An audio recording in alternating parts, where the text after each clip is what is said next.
Much for more on this. We're joined by Sean Miner. He's a research analyst with the Peterson Institute here in D.C. Good to see you.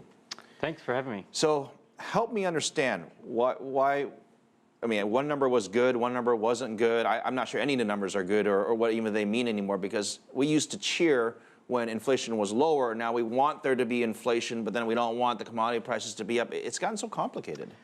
You're right. Inflation figures are notoriously complex to understand and to predict.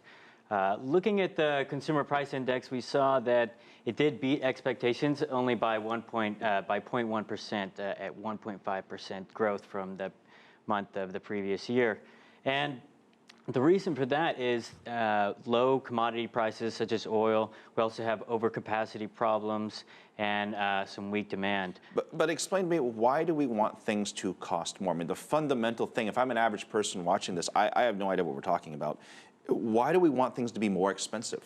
Well, an important issue here is China's levels of debt, especially their debt to GDP ratios. And when you have rising inflation, a moderately rising level of inflation like normally around 3%, this actually reduces the burden on debtors and assists them in paying their debts. But if I'm a person, I'm just buying clothes and food. I mean, I don't want to pay more money for the same stuff, do I? Well, inflation also implies that you're getting paid more, so you also see wage increases at the same time. So that if there's inflation, I could get paid more, but the downside is I also pay more too in terms of buying stuff. Right, you want your wages to outpace inflation, of course. Okay, so I get that. Now, what about this PPI number? It's not as strong as they were. So it sounds like we want some CPI and no PPI, which help me with this one. Yeah, so PPI is basically looking at the inputs for producer products. So like plastics, oil, things that go into making stuff. So again, a reason that it's dropped is the low price of commodities.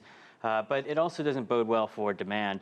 And also what you want to look at is interest rates here, because you have low PPI and you have real interest rates for some companies approaching 10%.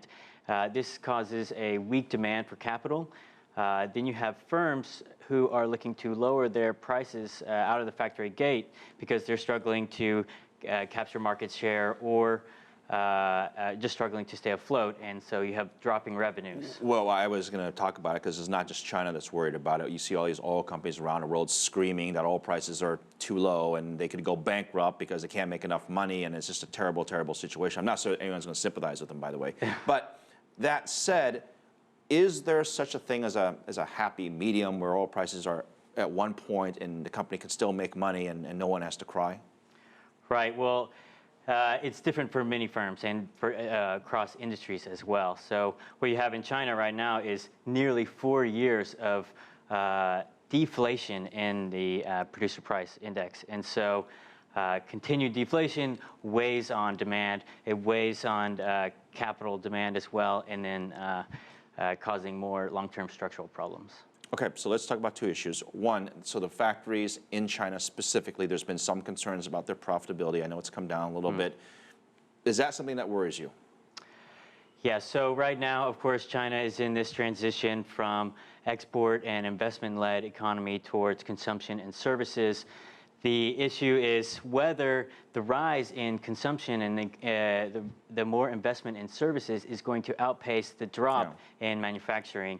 And we haven't come to a conclusion on that. I think what you want to see more is more consumption out of the Chinese consumers. That's really what's going to push Chinese economy in the next year or two in order for them to hit their growth rate. Are you saying the Chinese government should enact more stimulus to get everyone fired up? Basically, want everyone to start spending money. Yes, so that would seriously help. They want to be China's like economy. us. China is notoriously a more of a saver economy, and to get them more to kind of advanced country levels of consumption, China has to enact some kind of policies. The State Council has also released a policy document trying to increase consumption in areas, mainly services like healthcare, tourism, and education. This could kind of jumpstart consumption levels. Maybe some of these banks in the U.S. can offer credit cards to everybody in China, and I can assure you, just give them free money, and everybody will spend money, but they'll be in debt, unfortunately, and they'll have a lot of junk in the garage. Sean Miner, thanks for explaining inflation to us. Sure. You did a good job. Thank you. I could not have done it any better. Research analyst, Peterson Institute, thank you.